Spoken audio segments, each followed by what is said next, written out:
Sabi ng kapatid ko, wala ka ng ate sa totoo lang ngayon, wala nang kailangan patunayan pa si Erwin. Kumbaga, you've already gained their trust and care, love, ganun. Kung paano pa lang yung family mo na i-support and i-love yung Dora family, and ikaw, kung paano ka na Tyronia, kala ikaw join sa akin, sa family, parang dun pa lang daw, sapat na. Sapat na. So, hindi na kailangan na yung main hindi na kailangan na dapat talaga. Kaya, minsan tumatahimik ako kailan ba hindi siya i-blur, ganyan. Kasi, ang gusto dapat ng kapatid ko, pag tayo. But then, sinabi nga niya na kung paano ka, okay na gano'n na. Hindi pa naman nandun sa part na yun. Kumbaga, we trust you, yung gano'n.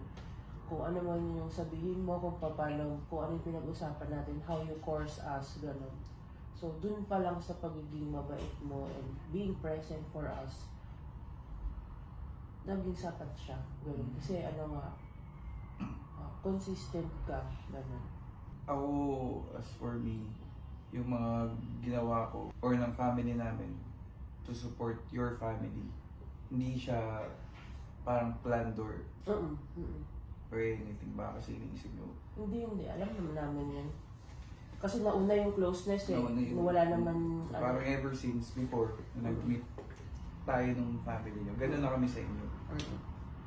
Even yung hindi nyo pa ako kilala, si Dane, talagang supportive na siya sa inyo.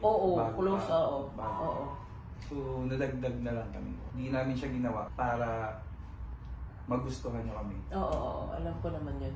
Hindi kasi, may mga lalaki kasi na for example, ililink lang yung sarili nila, tapos magpapapogi lang, magbabae na, wala naman ako nakita sa'yo na may nilalandi ka after na may hindi kami nabublur na mukha mo, pero wala ka naman, hindi mo yung ginamit na opportunity para mag-message kung kaninong babae, gano'n.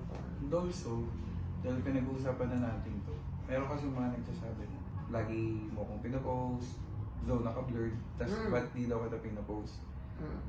Unang-una, ginagawa, hindi ko sila pinapost or kahit sino sa family nyo kasi ayokong pangunahan yung ginagawa nyo. Tsaka trabaho nyo na yun ever since before. So pag ginawa ko yun, parang it defeats the purpose of your family vlogging. So yung mga nagsasabi na, ikaw hindi ka man lang makipost.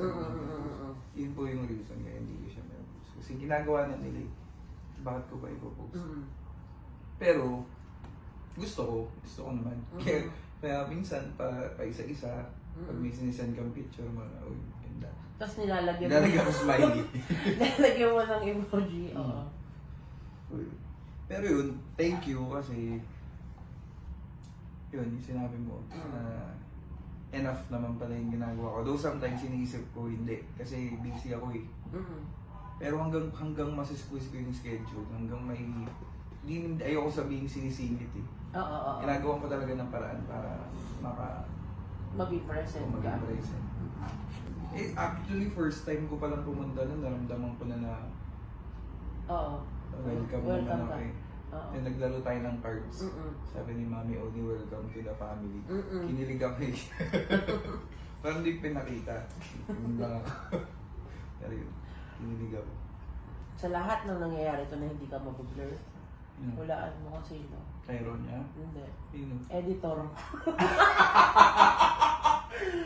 Yung editor talaga yung pinakamasaya kasi hindi na sila mahihirapan i-blur yung... Tsaka yung mga editor, mga medyo nakaka-vibes ko na rin, mababait yung mga yun.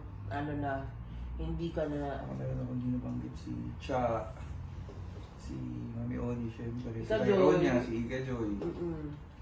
Yung anak Ikay. ko, yung anak ko, Sino? si Dodong.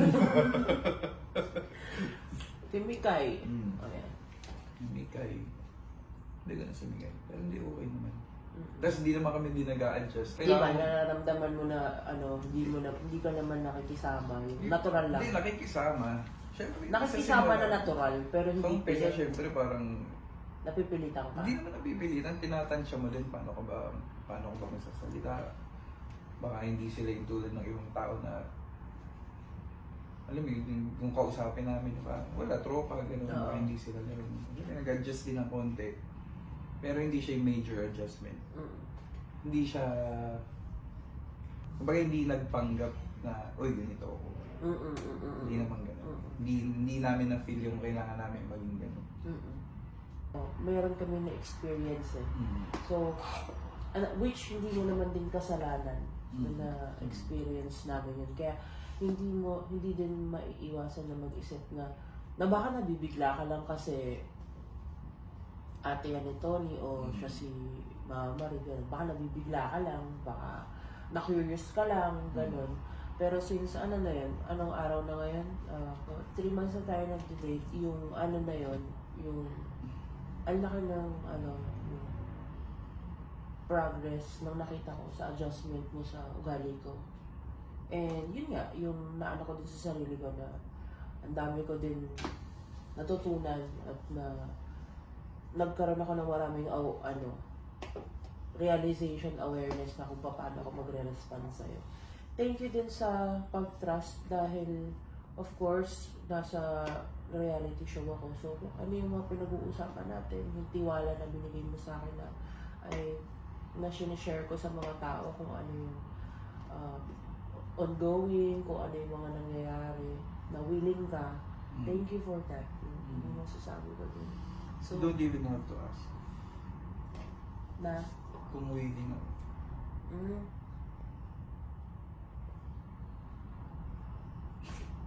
Bakit? Ano yung ibig mo sabihin? Hindi mo kasi tinanong mo ako eh, willing ka ba lang? Kaya sabi ko nga, you don't even have to ask. So parang alam mo? Hindi naman sa alam, parang alam ko naman eh, nung umpisa pa lang na ganyan na yung ginagawa niyo. So kung umpisa pa lang hindi ako willing, or hindi ko na-anticipate na parang sooner or later, mangyayari yung ganito. Parang hindi na ako papasok kung hindi ko siya parang may embrace na ganito. Ganito talaga siya. So, yun. And of course, given the situation na alam mo yung about my past, yun din, naisip ko din na baka natakot ka, gano'n. Yun, yung tungkol naman dun, parang lahat naman may past eh. Kahit ako, meron akong past eh. Parang wala naman akong ipagmamalaki. Okay. So, sino ba ako para i-judge yung past? Okay. So, ayun. Cheers! Uy, sorry. Cheers! Cheers!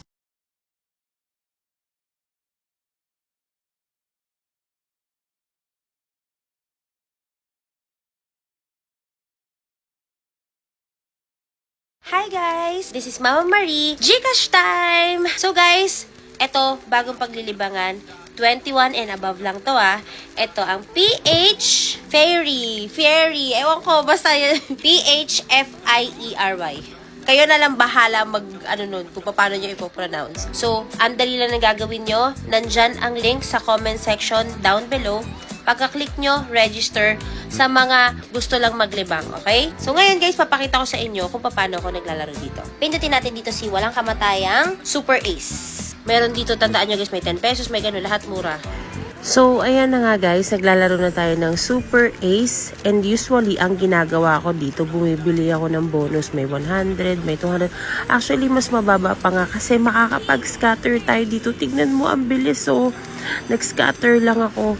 Meron akong 10 free spins. More chances of winning. Kaya talaga dito guys, mas gusto ko talaga na ganito yung eksena ko. Kasi nagsispin na siya ng kusa. Tapos, ayan na. Nananalo ka na, may 560 ka agad. Magkano lang naman yung bet ko? 200 lang.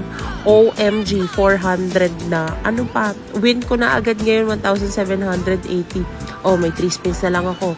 Oh, may 240. Oh, pagkatapos may 40 pesos pa. Nag times 2, times 1. Oh, tsaka 3 to. Oh my God! Oh, di ba ganito lang talaga siya, guys? Sobrang saya ko dito. Oh my God. Grabe, laki ng wins ko. OMG. Ganun lang guys. So, kung gusto nyong matry ito, ang pinakamababang bet dyan, mga tigpipiso-piso, kayo na ang bahalang dumiskarte. Super Ace, nandyan, sa PH, FIERY. Fairy. Ganun. So, ano pang inaantay nyo? Andyan na yung link sa comment section down below. Bye! Sa uulitin. Mwah.